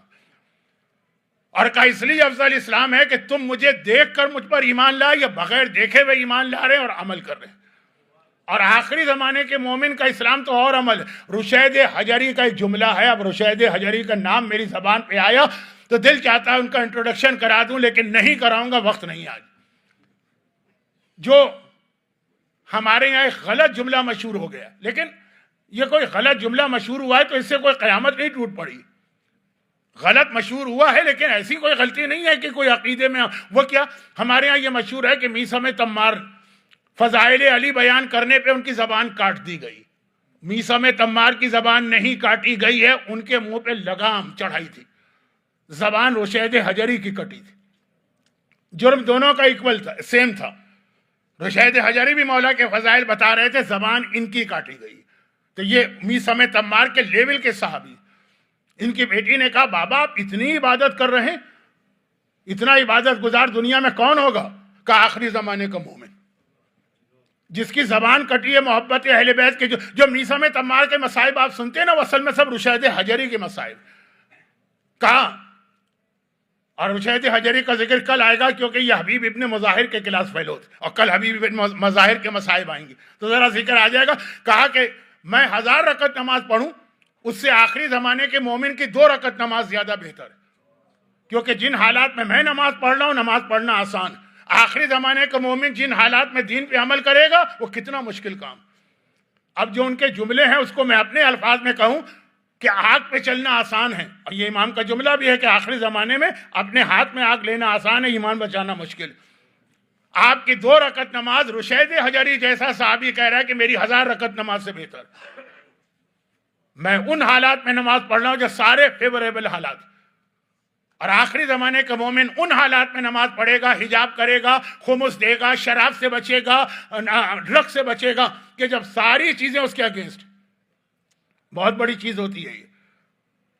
مولا کا آقا حسین کا کربلا میں ایک جملہ ہے جو کل سناؤں گا، وقت نہیں رہا، لیکن یہی وہ منزل ہے کہ دین کی خاطر اتنی بڑی قربانی دینا کہ ہماری تاریخ شیعت کے بہت مشہور مراجع میں سے ایک اور بہت عظیم مرجع تھے، اور جس طرح صدام کو انہوں نے روکا ہوا تھا اپنی زندگی میں، جس کا بعد میں ان کی اولاد سے انتقام لیا گیا، آیت اللہ العظمی آغا سید محسن الحکیم۔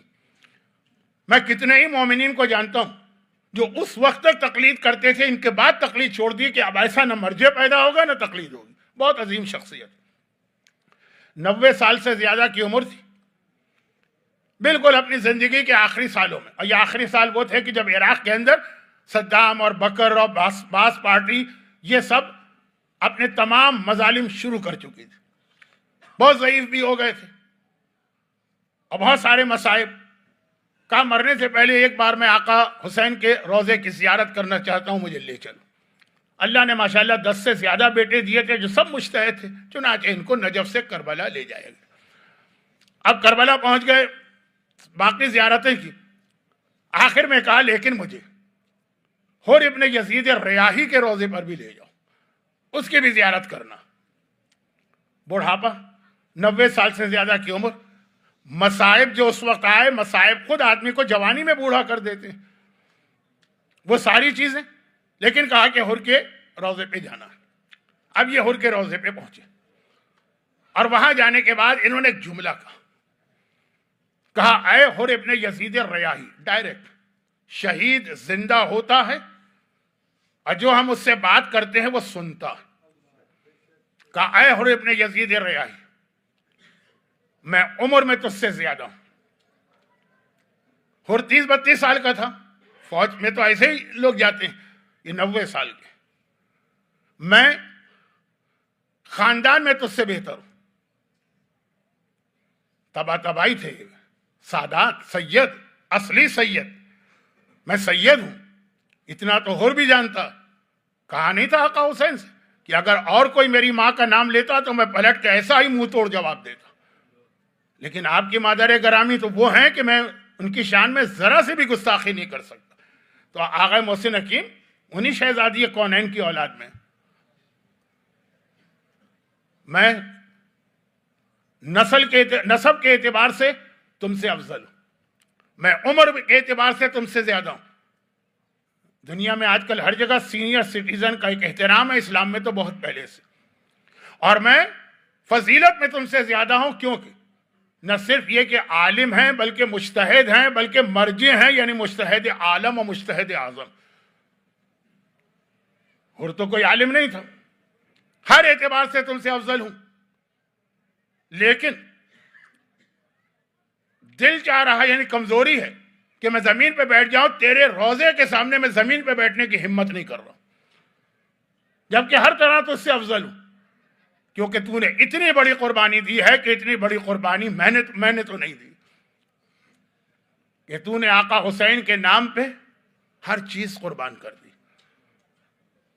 بھائی حر کے بعد ہر چیز تھی نا، اور کوئی اس کے اوپر پریشر نہیں تھا، لیکن اس نے سب چیز چھوڑ دی۔ ہماری عورت سر پہ ایک ڈھنگ سے اسکارف مجلس میں بھی نہیں رکھتی، مجلس خالی 1 گھنٹے کے لیے، گاڑی میں بیٹھ کے آئیے، سینٹر میں آئیے، پھر واپس جائیے، گھر جا کے جو دل چاہے کر، یہ مشکل ہوتا ہے۔ میں باقی باتیں نہیں کہہ رہا کہ مولانا آپ کو کیا پتا کہ باہر کے کیا پرابلمز ہیں، جاب کے کیا مسئلے ہیں، اسکول کے کیا مسئلے ہیں، یونیورسٹی کے کیا مسئلے ہیں، شاپنگ سینٹر، میں تو کہہ رہا ہوں صرف گاڑی سے سینٹر، سینٹر سے گاڑی۔ لیکن حر کون ہے؟ حر کے پاس دولت ہے، حر کے پاس عہدہ ہے، اور حر کے سامنے بہت ہی برائٹ فیوچر ہے۔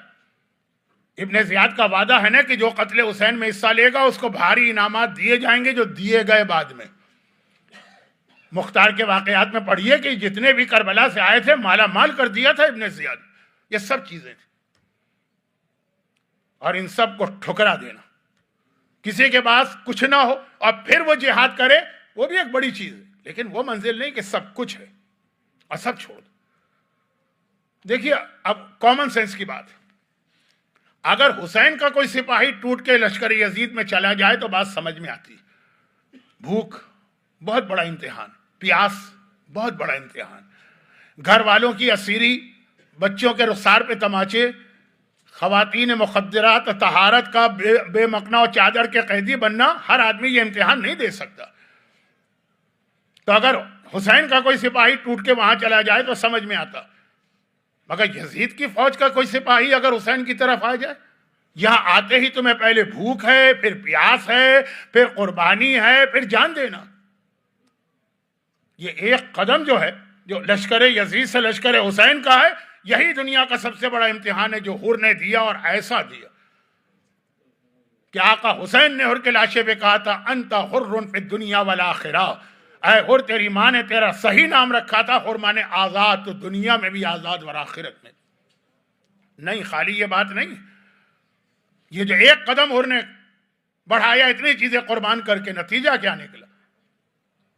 شہزادی کونین کے ہاتھ سے سلا ہوا رومال حر کی پیشانی پہ باندھا گیا. یہ واقعہ تو بہت مشہور ہے، آپ نے بار بار سنا ہے، کربلا میں تو اور بھی سنا کہ بعد میں کئی سو سالوں کے بعد جب ایک حکمران، ایران کا حکمران کربلا آیا تو اس نے دیکھا کہ کچھ لوگ جناب حر کے بارے میں برا عقیدہ رکھتے ہیں کہ یہ حر تو یزیدی فوج کا سپاہی تھا، اس کی زیارت کس لیے؟ وہ کنفیوز ہو گیا. ایک مرتبہ کہا کہ اچھا حر کی قبر کو کھودا جائے. قبر کو کھودا گیا تو حر کا لاشا اتنا ہی تر و تازہ تھا، 400 سال بعد نہیں 600 سال کے بعد، جیسے کوئی ابھی جا کے اپنے بیڈ روم میں سویا، اور اس کی پیشانی پر وہ رومال فاطمہ زہرا اسی طرح بندھا ہوا. اب اس بادشاہ وقت نے کہا کہ حر کو تو اس کی ضرورت نہیں، میں اسے اپنے کفن میں رکھوں گا. شہزادی کونین کے ہاتھ کا سلا ہوا رومال، جیسے ہی حر کی پیشانی سے رومال کھولا، ایک مرتبہ پھر وہ تازہ خون جاری ہو گیا، جسے روکنے کے لیے آقا نے یہ رومال باندھا. اللہ، فاطمہ زہرا کے ہاتھ کا سلا ہوا رومال کسی کی پیشانی پہ بندھے. میں توہین کے لیے ایک جملہ نہیں کہہ رہا ہوں، میں یہ بتا رہا ہوں کہ قربانی دو تو وہاں سے سلا کیا ملتا کہ ایسا کوئی رومال یا لباس تو حسین نے نہ عباس کے لیے استعمال کیا، نہ اکبر کے لیے استعمال کیا، نہ قاسم کے لیے استعمال کیا، کیونکہ واقعاً حر نے اتنا بڑا امتحان دیا. اور ہمیں ایک خوشخبری بھی دی، بڑے سے بڑا گناہ گار، زندگی میں جتنے تم نے گناہ کیے کبھی مایوس نہ ہونا. جب حر جیسے مجرم کا ہر گناہ معاف ہو کر اس کا اتنا بڑا رتبہ ہو جاتا، کتنا بڑا رتبہ. اگر میں ایک رومال کے علاوہ بھی بات کروں تو ایک جملہ، 1 گھنٹے پہلے، صرف 1 گھنٹے پہلے، یہ 1 گھنٹہ بھی زیادہ ہے، آدھا گھنٹہ پہلے حر کون تھا؟ لعن اللہ امتا قتلت کا ولعن اللہ امتا ظلمت کا. اور صرف اس آدھے گھنٹے کے امتحان میں کیا ہوا؟ جو چھٹے امام کا جملہ، بے ابی انتا و امید، میرے باپ بھی تم پہ قربان، میری ماں بھی تم پہ قربان. یہ چھٹے امام کا جملہ ہے جو ہم شہدائے کربلا کی زیارت میں پڑھتے ہیں. یہ لعن اللہ سے لے کے بے ابی و امی، ماں باپ قربان، امام معصوم فرما رہے ہیں. یہ امتحان آسان نہیں. میں زیادہ مثالیں مصائب میں نہیں دینا چاہتا، ذرا سوچی کربلا کے واقعے میں بظاہر حر کا کتنا بڑا کنٹریبیوشن یا رول ہے. ایک قافلہ جا رہا ہے، مسافروں کا قافلہ ہے، کسی سے نہ اس وقت لینا ہے نہ دینا ہے. حر ہے نا جس نے جا کے حسین کے قافلے کو روک دیا اور حسین کے گھوڑے کی لگام پہ ہاتھ ڈال دیا. فرزند رسول، اب آپ کوفے کی جانب نہیں جا سکتے. قافلہ روکنے والا کون ہے؟ حر ہے. بعض علماء نے تو جملہ بھی لکھا کہ جیسے ہی حر نے حسینی قافلے کو روکا، حسین کی اس سے گفتگو تو بعد میں ہوئی، جو آقا نے کہا تھا نا کہ سکلت کا امی، تیری ماں تیرا ماتم کرے. اور حر نے پلٹ کے کہا تھا کہ عرب میں کوئی شخص بھی مجھے میری ماں کا حوالہ اور تانا دیتا، میں منہ توڑ جواب دیتا، لیکن آپ کی مادر گرامی. لیکن یہ بعد میں بات ہوئی. ادھر حسینی قافلہ روکا، ادھر محمل سے بیویوں کے رونے کی آواز آ گئی. زینب کو تو آقا مولا علی نے بچپنے سے کربلا کے لیے تیار بھی کیا تھا، بتا بھی دیا تھا. زینب کو معلوم تھا جب میرے بھائی کا قافلہ روکا جائے گا وہ کربلا وہیں سے شروع ہو جائے گی. یہ حر تھا. کون تھا کہ جو حسین کے قافلے کو کوفے سے موڑ کے کربلا کی طرف لایا؟ حر تھا. ابھی ہمارے ساتھ نہیں ہے، ابھی شمر نہیں ہے، ابھی ہرملہ نہیں، ابھی خولی نہیں. میدان کربلا میں پہنچنے کے بعد کس نے ابن زیاد کو خط پہ خط لکھ کے ان سارے ظالموں اور ملعونوں کو بلایا؟ عمر سعد کس کے خط پر آیا؟ شمر کس کے خط پر آیا؟ خولی کس کے خط پہ آیا؟ یہ حر تھا نا. جس نے خط بھیجے کہ حسین ہمارے قابو میں آ گئے ہیں، میں ان کو یہاں لے کے آ گیا ہوں، فوجوں پہ فوجیں آ رہی. جس وقت یزید کی فوج آنے لگی اور پھر وہ مسئلہ، پہلے ہی مسئلہ کھڑا ہوا، حسین سے کہا گیا کہ اپنے خیمے دریا کے کنارے سے اکھاڑو اور دور لے جا کے، دریا سے دور لے جا کے لگاؤ، اور اس میٹنگ میں شریک. حسین کے خیمے شروع میں تو دریا کے کنارے لگے تھے نا، پھر ہٹائے گئے. 7 محرم کو ایک میٹنگ ہوتی ہے عمر سعد کے خیمے میں کہ حسین اور حسین کے بچوں پہ پانی بند کرنا، اور اس میٹنگ میں شریک ہے. اب کوئی اختلاف نہیں کر رہا، قطعاً یہ نہیں کہہ رہا ہے کہ حسین سے جنگ کرو، بچوں کا کیا قصور ہے، حر شریک ہے، اس کا ووٹ بھی ہے اس کے اندر. اگر آقا حسین 9 محرم کی سہ پہر کو عباس کو بھیج کر ایک رات کی مہلت نہ لیتے، بھئی عمر سعد نے تو 9 محرم کی سہ پہر کو جنگ شروع کر دی تھی نا. اگر اسی طرح جنگ ہوتی تو حر اسی لشکر یزید میں تھا، مگر وہ ایک رات جو حسین نے مانگی، اس ایک رات میں اور کچھ ہوا ہو کہ نہ ہوا ہو، حر بدلا تو ایسا بدلا کہ عاشور کی صبح آ گئی. دیکھیں 2 دن سے یہ بچوں کے رونے کی آواز سن رہا ہے، التش التش کی فریاد 2 دن سے سن رہا ہے. 7 محرم سے پانی بند ہوا، ایک دن بچوں نے برداشت کر لیا ہو، 8 کا دن گزرا، 9 کا دن گزرا، سن رہا ہے، کوئی اثر نہیں ہوا. لیکن عاشور کی صبح آئی اور دیکھا کہ اب یہ جنگ ہو کر ہی رہے گی، تو ایک مرتبہ گھبرا گیا اور اپنے ساتھی سے کہنے لگا، اب مجھے ریئلائز ہو رہا ہے کہ میں نے کتنا بڑا گناہ کیا. جوانان جنت کے سردار کو میں لے کے آیا اور میری وجہ سے سارے دشمن جمع ہوئے. اس کے ساتھی نے کہا کہ اب تو ریئلائز ہوا تو اس کا فائدہ کیا، حسین تو آ گئے اور لشکر یزید بھی آ گئے. کہا کہ اب میں چاہتا ہوں کہ جا کے اپنی غلطی کی معافی مانگ لوں.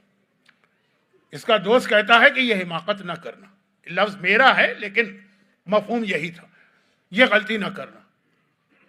یہاں سے بھی جاؤ گے، اگر عمر سعد کا ساتھ چھوڑ دیا، یزید کا ساتھ چھوڑ دیا، یہاں سے بھی جاؤ گے، سارے انعامات سب کچھ، اور حسین بھی تمہیں قبول نہیں کریں گے، کیونکہ تم نے اتنا بڑا گناہ کیا ہے کہ دنیا کا کوئی شخص تمہیں معاف کر ہی نہیں سکتا. حر نے کہا لیکن مجھے یقین ہے کہ رحمت للعالمین کا بیٹا میری خطا معاف کر دے گا، کریم باپ کا کریم بیٹا میری غلطی کو معاف کر دے گا. اور یہ کہے کہ چلنے لگا تو بیٹے سے کہا بیٹا تو بھی میرے ساتھ چل. اب میں بہت مختصر گفتگو کرنا چاہتا ہوں، اور وہ یہ ہے کہ ادھر ایک طرف لشکر یزید تیار ہے، جنگ کی تیاری، پورا لشکر تیار، ادھر لشکر حسین تیار. ایک مرتبہ حسینی سپاہیوں نے دیکھا کہ یزید کے لشکر سے حر نکل کے آ رہا. سب پہچانتے ہیں، یہ وہی تو ہے نا جس نے ہمیں راستے میں روکا تھا، یہ وہی تو ہے جو ہمیں کربلا لے کر آیا تھا. سب پہچانتے ہیں. اب انہیں نہیں معلوم نا کہ حر کی کیا حالت. بس جیسے ہی اس کو آتا دیکھا، حبیب ابن مظاہر نے آواز دی، اے اصحاب امام، جلدی سے بنی ہاشم کے شہزادوں کو اپنے گھیرے میں لے لو، دشمن آ رہا ہے، ایسا نہ ہو کہ ہم زندہ رہیں اور ان کو کوئی نقصان پہنچ جائے. اور ادھر عباس علمدار نے جوانان بنی ہاشم کو آواز دی کہ اے بنی ہاشم کے جوانوں، آقا حسین کو گھیرے میں لے لو، دشمن آ رہا ہے، ایسا نہ ہو کہ ہمارے ہوتے ہوئے آقا کو کوئی نقصان پہنچ جائے. اے حبیب ابن مظاہر، ابھی اتنا خیال ہے؟ ذرا تھوڑی دیر کے بعد انہی اکبر کو، انہی عباس کو، انہی قاسم کو، انہی اون و محمد کو، ان کے لاشوں کو میدان کربلا میں دیکھ لیں. اے میرے مظلوم آقا عباس علمدار، آقا حسین کو بچانے کے لیے ابھی آپ اتنا پریشان ہیں، وہ وقت آنے والا ہے کہ حسین اکیلے رہ جائیں گے، نام لے لے کے آواز دیں گے اور آپ میں سے کوئی حسین کا اس وقت ساتھ نہ دے سکے. مگر آنے والا دشمن حر ایک ڈسٹنس پہ آ کے رک گیا، آگے نہیں بڑھا، اور ایک مرتبہ جیب سے رومال نکالا، اپنے دونوں ہاتھ رومال سے باندھے، آواز دی کہ اے رحمت للعالمین کے بیٹے، کیا دنیا کا سب سے بڑا گناہگار تیری بارگاہ میں آ سکتا ہے؟ حسین نے آواز دی، عباس، حبیب، اپنے اپنے سپاہیوں کو روکو، میرا مہمان آیا ہے، اس کے استقبال کے لیے میں جاؤں گا. اور یہ کہے کہ میرا مظلوم آقا آگے بڑھا. حر نے حسین کو قریب آتے دیکھا، بندھے ہوئے ہاتھوں کے ساتھ گھوڑے سے اتر چکا. حسین ابھی اپنے ذوالجناح پہ سوار ہیں. حر نے حسین کے پاؤں پر سر رکھ دی اور ایک ہی جملہ کا اخطأت یا ابن رسول اللہ، اے فرزند رسول میں نے بہت بڑی خطا کی، آپ کو آپ کی ماں فاطمہ زہرا کا واسطہ میری یہ خطا معاف کر دی۔ بھائی اتنا کہنا تھا، حسین جلدی سے گھوڑے سے اترے، حر کو گلے سے لگائے، کہا حر یہ تو نے کیا کہا، انت اخی فی الدنیا والآخرہ، ارے تو تو میرا بھائی ہے دنیا میں بھی اور آخرت میں بھی، لیکن اے حر آج میں بہت خوش بھی ہوں اور بہت شرمندہ بھی ہوں۔ عجیب جملہ ہے آقا کا، اے حر آج میں بہت خوش بھی ہوں بہت شرمندہ بھی ہوں۔ خوشی اس بات کی ہے کہ تو نے باطل کو چھوڑا اور حق پر آ گیا، ظلمت کو چھوڑا نور پر آ گیا، غلط راستے کو چھوڑا اور صحیح راستے پہ آ گیا، خوشی اس بات کی۔ اور شرمندہ کیوں ہے میرا مظلوم آقا؟ یاد کیجئے میری شب جمعہ کی مجلس، یہ کریم ابن کریم ہے۔ ایک مرتبہ کہا کہ اور شرمندگی اس بات کی ہے کہ کل تو دشمن بن کے راستے میں آیا تھا تو تجھے بھی پانی پلایا تھا، تیرے گھوڑوں کو بھی پانی پلایا تھا، آج تو میرا مہمان بن کے آیا ہے اور حسین ایک کوزہ آپ تیری خدمت میں پیش نہیں کر سکتا۔ یہ جملہ کیا تھا؟ گویا حر کو کسی نے کوڑا مارا، پتا ہے نا کہ سارا کا سارا تو اس کے اندر میرا انوالومنٹ ہے۔ گھبرا کے کہا فرزند رسول یہ میری خطا ہے اور میں اس کو معاف کرانا چاہتا ہوں، مجھے مقتل میں جانے دیجیے۔ حسین نے بس یہ آخری جملے، حسین نے کہا کہ جاؤ حر، اور کوئی دن ہوتا، یہ خطبہ بھی ہے، اور کوئی دن ہوتا تو میں تجھے روک لیتا، لیکن آج سب کو مرنا، کوئی پہلے کوئی بعد میں، کوئی بچنے والا نہیں ہے، تو جاؤ۔ کہا مولا لیکن ایک خواہش اور ہے، میرا گناہ پورے طریقے سے معاف ہو جائے تو میں چاہتا ہوں پہلے میرا بیٹا جائے، پہلے وہ مارا جائے، میرا بیٹے کا خون میرا گناہ معاف کرے پھر میں جاؤں۔ حسین نے وہی جملہ دوہرا دیا، اے حر آج تو سبھی کو مرنا ہے، جاؤ اجازت دی۔ حر کا بیٹا چلا، بوڑھے باپ نے کہا، بہت بوڑھا نہیں ہے 40 سال کا ہوگا، کہا کہ جا بیٹے اپنے باپ کی خطا کو اور گناہ کو معاف کرا کے آنا۔ حر کے بیٹے نے جہاد کیا اور آخر وہ وقت آیا کہ وہ گھوڑے سے زمین پہ گرا، باپ کو آخری آواز دی۔ اب حر نے سنا تو بے چین ہو کے کھڑا ہو گیا، مقتل کی جانب جانے لگا۔ حسین نے کہا حر کہاں جا رہے ہو؟ کہا مولا بس یہ اجازت دے دیجئے کہ جوان بیٹا گھوڑے سے گرا ہے، مجھے پکار رہا ہے، میں اپنے بیٹے کے سرانے پہنچ جاؤں۔ حسین نے کہا نہیں بیٹھ جاؤ، دیکھو دو باتیں یاد رکھو، تم میرے مہمان ہو، تم زحمت نہ کرو، میں جاؤں گا تمہارے بیٹے کو لاؤں گا۔ پہلی بات تو آپ نے سن لی، دوسری برداشت کریں گے؟ اور دیکھو دوسری بات یاد رکھو، جوان بیٹوں کے لاشے پہ بوڑھے باپ نہیں جایا کرتے ہیں، میں تیرے بیٹے کا لاشا لاؤں گا۔ میں مولا ہاتھ جوڑ کے ایک جملہ آپ سے عرض کروں گا کہ حر کا بیٹا زمین کربلا پہ گرے تو بوڑھے باپ کو روکا جائے، اور جب 18 سال کا محلقہ علی اکبر زمین کربلا پہ گرا تو یہ بوڑھا باپ کس طرح سے جوان کے لاشے پہ پہنچا۔